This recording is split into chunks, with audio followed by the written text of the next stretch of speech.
8वें का अभ्यास किया था। आज हम लोग 9वें रामायणी का स्वाध्याय करेंगे। बहुत ही महत्वपूर्ण है। ये जितने भी आप रामायणी पढ़ रहे हैं, यह हमें ऐसे जगहों पे जोड़ देता है, ऐसी धारा से जोड़ देता है, ऐसे ईश्वरीय व्यवस्था से जोड़ देता है जिससे हमको जुड़ना रहता है और हमारा औचित्य भी, हमारा जन्म भी उसी के लिए होता है। हर कोई चाहता है कि हम उसी से जुड़ें जिससे हमारा बेड़ा पार हो जाए। तो 9वां जो रामायणी है, कबीरदास जी कहते हैं कि बांधे अष्ट कष्ट नौ सूता, यम बांधे अजनी के पूता, यम के बाहन बांधे जनी, बांधे सृष्टि कहाँ लौगनी, बांध्यो देव 33 करोरी, सबरत लोहबंद गौतोरी, राजा सबरे तुरिया चढ़ी, पंथी सबरे नाम ले बढ़ी, अर्थ बिहुना सबरे नारी, प्रजा सबरे पहुमी झारी। साखी में कहते हैं, बंदी मनावई ते फल पावई, बंदी दिया सो देय, कहें कबीर सो उबरय, जो निशिवासर नाम ही ले।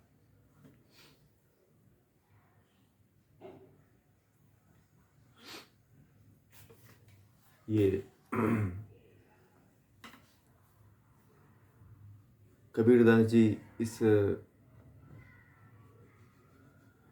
रामायणी में कह रहे हैं कि कष्ट दाई 8-9 रस्सियों में जीव बंधे हैं।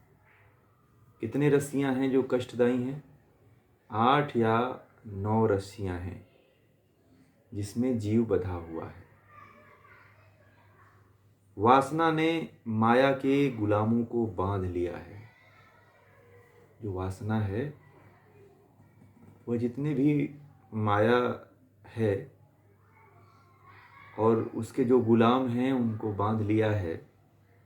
वासना के हाथों सभी देहधारी बंधे हैं। बहुत महत्वपूर्ण बात कह रहे हैं।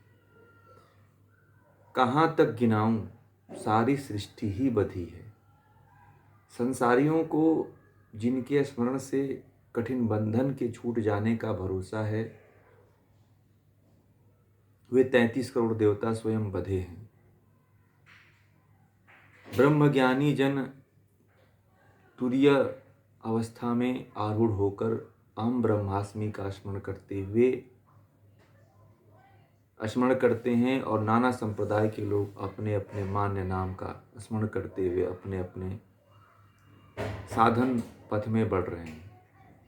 अपने में नारीत्व का कल्पना कर माधुरी भक्ति करने वाले धनादि की कामना से रहित होकर केवल कल्पित पति की प्राप्ति के लिए उसका स्मरण करते हैं। इस प्रकार पृथ्वी की पूरी प्रजा किसी न किसी प्रकार किसी देवता की पूजा एवं स्मरण बंधन करती है। इतना ये महत्वपूर्ण श्लोक आप लोगों के रामायणी है आज की, जो आज सारा पट खुलने वाला है। सारा जो है माया का जो पर्दा है आप लोगों के सामने आज खुलने वाला है। साखी में कहते हैं कि जो बंधे हुए की वंदना करेगा वह फल में भी बंधन ही पाएगा। मैं जो डेली कहता हूं वही बात कबीरदास जी भी कहते हैं। कह रहे हैं कि नहीं कह रहे हैं? तो सुनिए, मैं इसके तात्पर्य समझा रहा हूं। क्योंकि बंधा हुआ बंधन ही दे सकता है।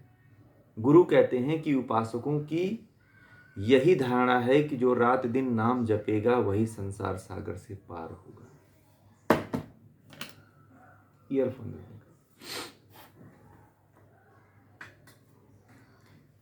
इसका तात्पर्य आप लोग समझें। कष्टदायी जो जीव है वह जो है कष्टदायी आठ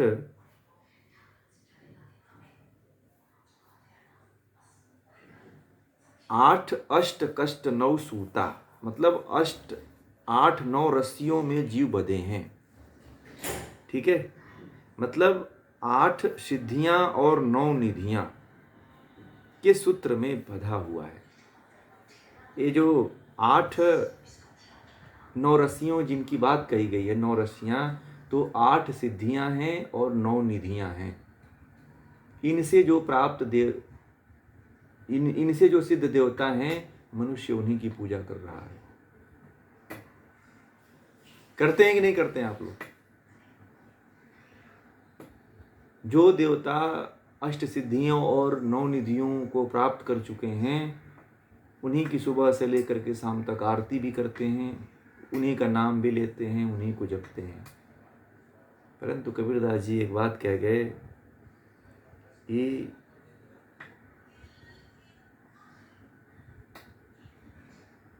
अपने अपने संप्रदाय के लोग अपने अपने मान्य नाम का स्मरण करते हुए अपने अपने साधना पथ में बढ़ रहे हैं। ये चौथे इस मंत्र में आई। जो लोग हैं ना, वो ये नहीं समझ रहे हैं, जो अष्ट सिद्धियां और 9 निधियों को जो प्राप्त करने वाले जो देवी देवता हैं, उन्हीं को अपना सब कुछ मान करके मान्य देवता और उन्हीं का स्मरण करते हुए अपने साधना के पथ पे बढ़ रहे हैं। और आगे कहते हैं कि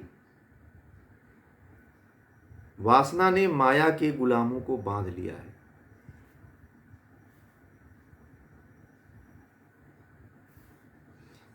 एक तो 9 निधियां हैं।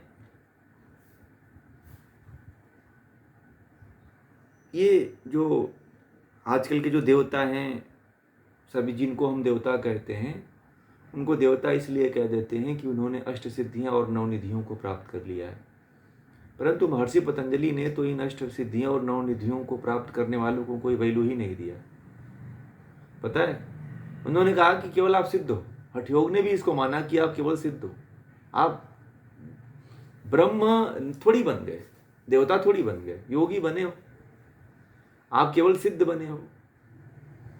हठयोग ने भी कहा कि तुम आप सिद्ध बने हो, और महर्षि पतंजलि ने तो कोई वैल्यू ही नहीं दिया, कहा कि अभी तुम पूर्ण ही नहीं हुए हो। परंतु आज का जो समाज है, जो अष्ट सिद्धियों और 9 निधियों को जो प्राप्त करने वाले जो योगी हुए हैं, आज के लोग जो है उन्हीं को पूज रहे हैं। पूज रहे हैं कि नहीं पूज रहे हैं, बताइए। कबीरदास जी ने कितनी बड़ी बात, कितना कुठारा घात किया है, और यदि हम लोग नहीं समझते हैं तो बड़ी विडंबना है, बहुत बड़ी विडंबना है जी।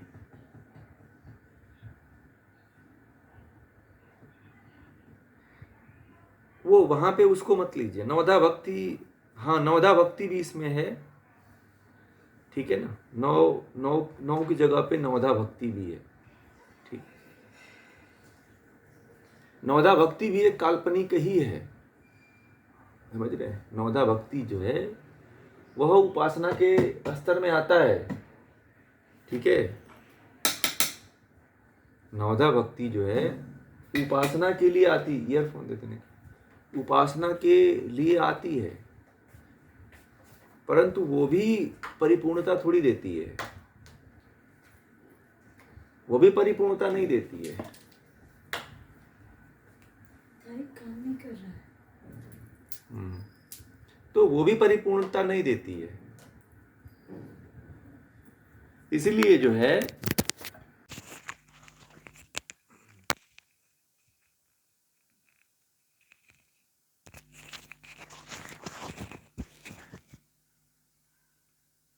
कबीरदास जी ने एक बात कही कि ये जो देहधारी है ना, ये सारे देहधारी जो है, एक तो यहाँ पे फंसे हुए हैं और दूसरी जगह जो है वासना में फंसे हुए हैं, ठीक है। कहाँ पे फंसे हुए हैं? वासना में फंसे हुए हैं।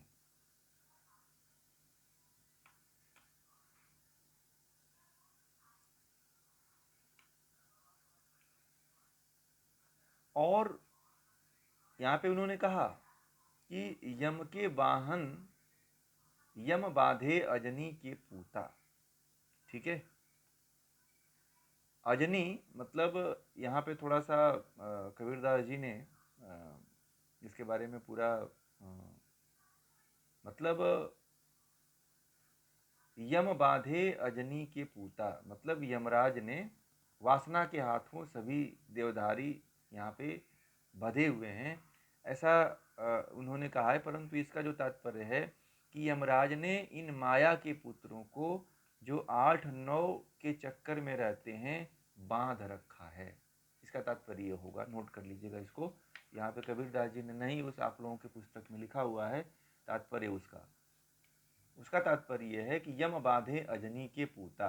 अजनी मतलब कि यमराज ने इन माया के पुत्रों को, ठीक है, जनी मतलब माया के पुत्रों को 8-9 के चक्कर में रहते हैं, उनको बांध रखी है। कौन? माया। ये माया है सब। ये जो आप अष्ट सिद्धियां और 9 निधियों वाले देवताओं की पूजा करके फंसे हुए हो और इनको ही आप सर्वस्व मान लेते हो, तो ये माया है एक तरह से। और माया में आप बधे हुए, वो तो खुद बधे हुए हैं, आप भी उन्हीं की तरह बधे हुए हो। कबीरदास जी ऐसे कहते हैं। फिर आगे कहते हैं कि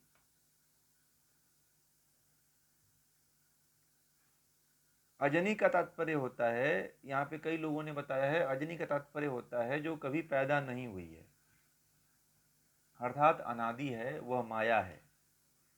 जिस प्रकार सांख्य में प्रकृति को, मूल प्रकृति जो है अजन्मा है, जो कभी जन्म नहीं लेती है, उसी प्रकार जो है वेदांत में जो माया जो है अजा के नाम से जानी जाती है, और उसे अजनी भी माना, अजा को अजनी मान लिया गया है। और अजनी का यहाँ पे अगर तात्पर्य अगर आप जानना चाहते हैं तो अजनी जो माया का प्रतीक है, ठीक है ना, एक तरह से यह भी होता है। आगे कहते हैं यम के वाहन बांधे जनी। तो यहाँ पे ये कहते हैं कि जो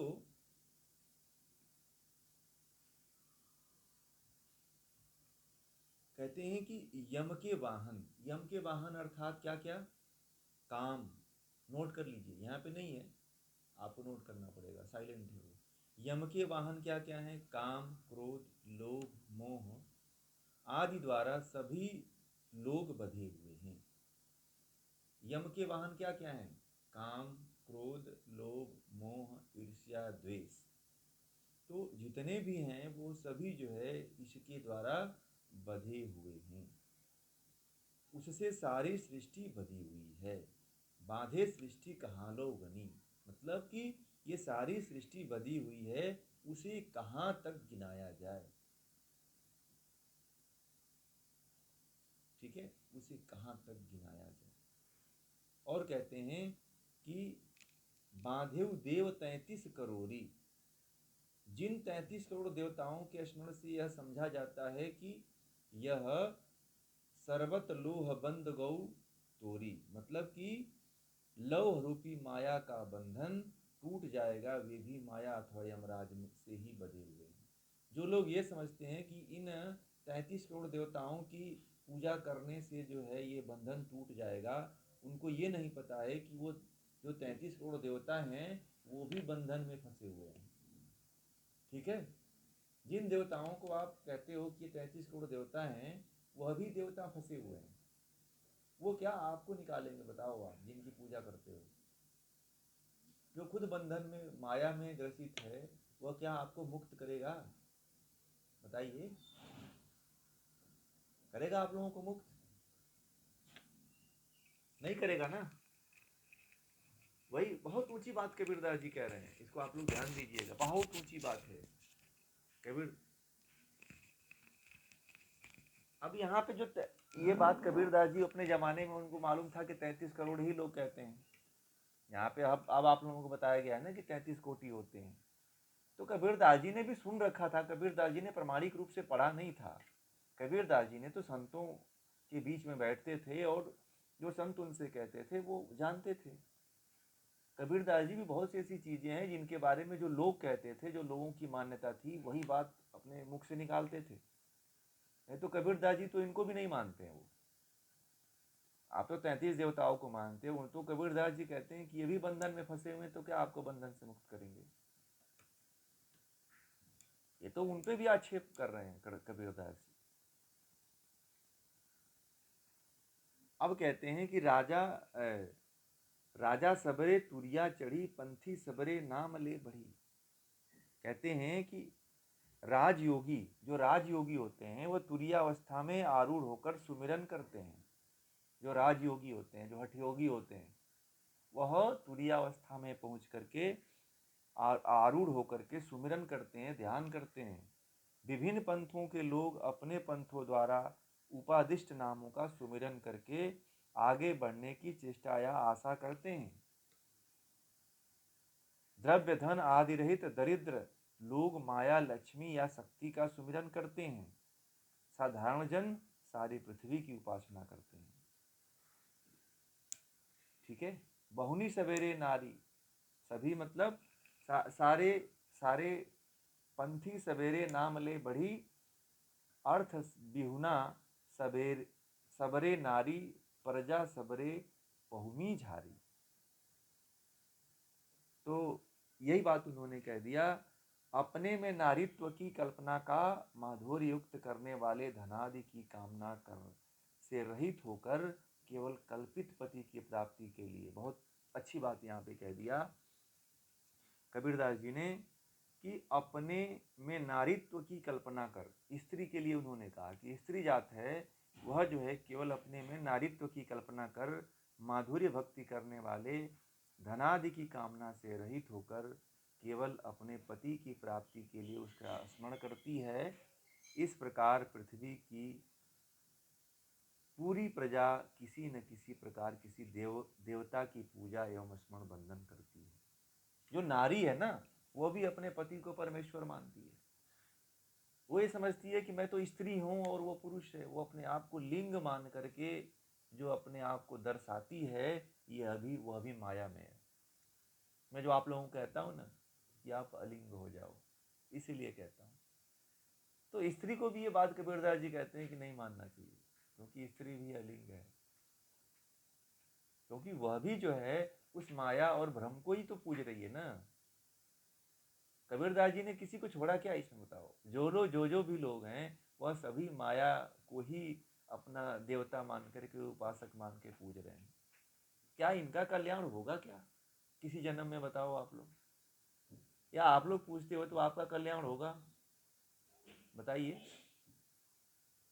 आप लोगों का कल्याण हो जाएगा?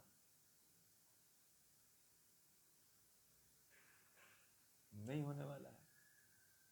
कोई अपने पति को मान के पूजा करता है, कोई अपने घर के देवता को पूजता है, कोई पीर पूजता है, कोई ब्रह्मा को पूजता है, कोई कबीरदास जी ने सबका नाम ले लिया। कोई अष्ट सिद्धियों नवनिधियों वाले देवता को पूजता है। मैंने आज एक मंदिर में मुझे जाना, मैंने देखा एक महिला बैठी हुई थी, तो एक मूर्ति थी, तो पकड़ करके मूर्ति को पकड़ कर रो रही थी। मैं वहाँ खड़े होकर के बड़े उस दृश्य को बहुत देर तक देखा। पता नहीं क्या उसके अंदर भाव चल रहे होंगे, हमें तो नहीं पता।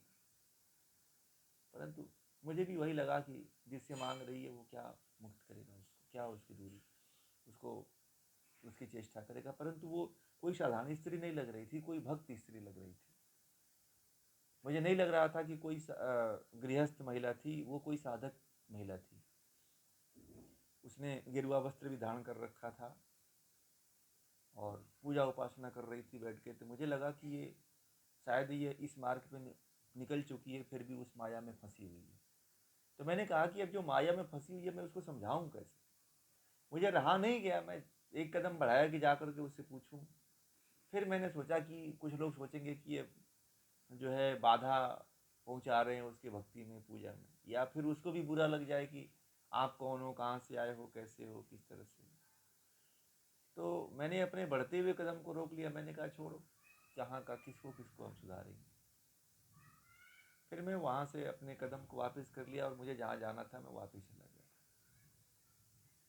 आज ही घटना बता रहा हूँ, अभी करीब 1-2 बजे की बात है, 1-1:30 बज रहा था, इस समय की बात है।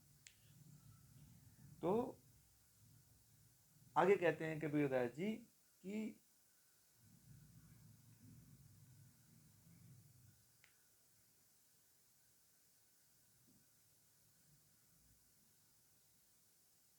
जो बधे हुए की बंधना करेगा, बंदी मनावई ते फल पावे, वह फल में बंधन ही पाएगा। बहुत ऊंची बात कह दिया। यदि आप बंधे हुए की पूजा करोगे तो आपको फल में क्या मिलेगा? बंधन ही तो पाओगे ना आप। संसार में फिर आप फंसोगे। जो यहां से मुक्त ही नहीं हुआ उसी की पूजा कर रहे हो आप, तो क्या पाओगे? बधोगे ही तो ना आप, बताइए, हैं? और कहते हैं कि क्योंकि बंधा हुआ बंधन ही दे सकता है। कबीरदास जी ने यह भी कह दिया कि बंधा हुआ जो व्यक्ति है वो केवल आपको बंधन ही दे सकता है। और कबीरदास जी कहते हैं कि उपासकों की यही धारणा है कि जो रात दिन नाम जपेगा, ठीक है, उन्होंने कहा, कहे कबीर सो उबरे, निसी दिन निसी वासर नाम ही ले। कि जो रात दिन नाम जपेगा, किसका? प्रणव का, ओम का, ओमकार का, ब्रह्म का, गायत्री का, राम का, कबीर के राम यानी कि निराकार ब्रह्म का, वही जो है मुक्त होगा। और कोई, मुझे नहीं लगता है कि ये इस तरह से जो पूजने पाजने वाले लोग हैं वो मुक्त हो पाएंगे और संसार से तर जाएंगे। ये असंभव बातें हैं।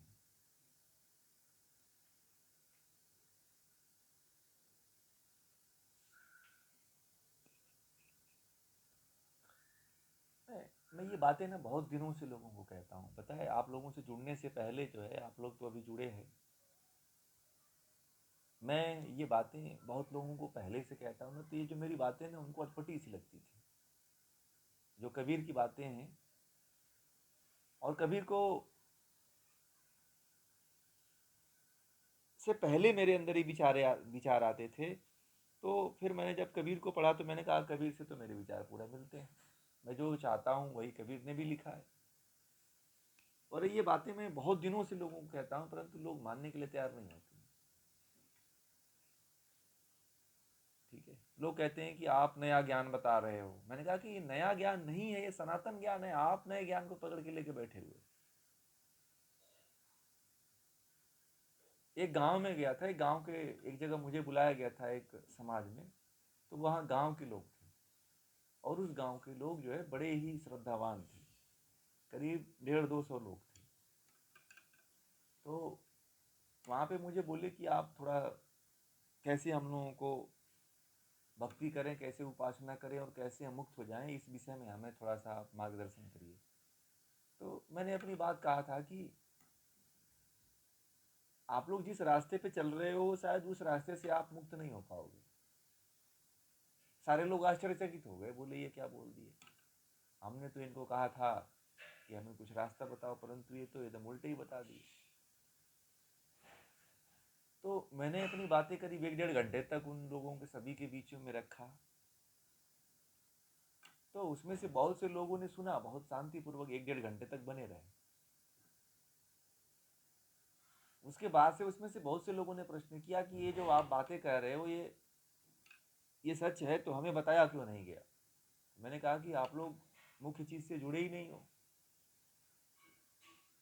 तो उसमें से करीब 20-25 लोग ऐसे थे जो जिनके मन मस्तिष्क में मेरी बातें घुस पाई थी।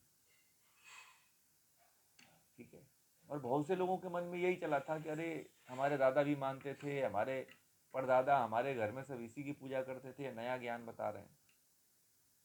ठीक है, तो मैंने कहा ये नया ज्ञान नहीं है, आप नए ज्ञान के साथ जुड़े हुए हो। और ये कोई 200 साल पुरानी बात है।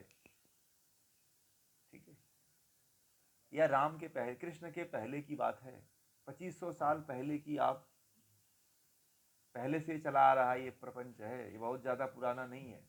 मैंने आप लोगों को कहा था कि 2500 साल पहले, 2500 साल से ये सब प्रपंच चल रहा है, मामला ये सब गड़बड़ है। तो उस गांव के लोग फिर मुझे दोबारा बुलाए, समझ रहे हैं, यहीं की घटना है, मैं जहाँ रहता हूँ। तो दोबारा बुलाए हमें, बोले फिर आपको फिर एक बार हम सुनेंगे। तो उस समय सभी लोगों के प्रश्न थे, उस समय मैंने कुछ नहीं बोला, वो पहले ही प्रश्न बहुत रखे थे। तो उसमें बड़े बड़े कुछ लोग, पंडित जी लोग भी थे और बहुत से लोग ऐसे वैसे थे। तो मैंने कहा कि क्या इससे हमारा धर्म आगे जा पाएगा? जिस सनातन धर्म की बात आप लोग करते हो, यह आप लोग ये बताओ कि क्या आप लोग तो मंदिर में आते हो, आपके बहू बेटियां बच्चे आते हैं, श्रद्धा रखते हैं? बोले कि नहीं रखते हैं। तो उसमें कुछ विज्ञान दिखता है? बोले नहीं। आप ही पूजा करते हो ना उसमें। मैंने पूछा ये बताओ मंदिर में कितने पुजारी भाग गए? तो बोले कि 10 पुजारी आए, 10 पुजारी भाग गए। यहाँ पे मंदिर में पूजा करने के लिए कोई टिकता ही नहीं। क्यों नहीं टिकता है? इसकी क्या प्रामाणिकता है? जब मैंने पूछने लगा सभी लोगों से तो सबका मुंह बंद हो गया।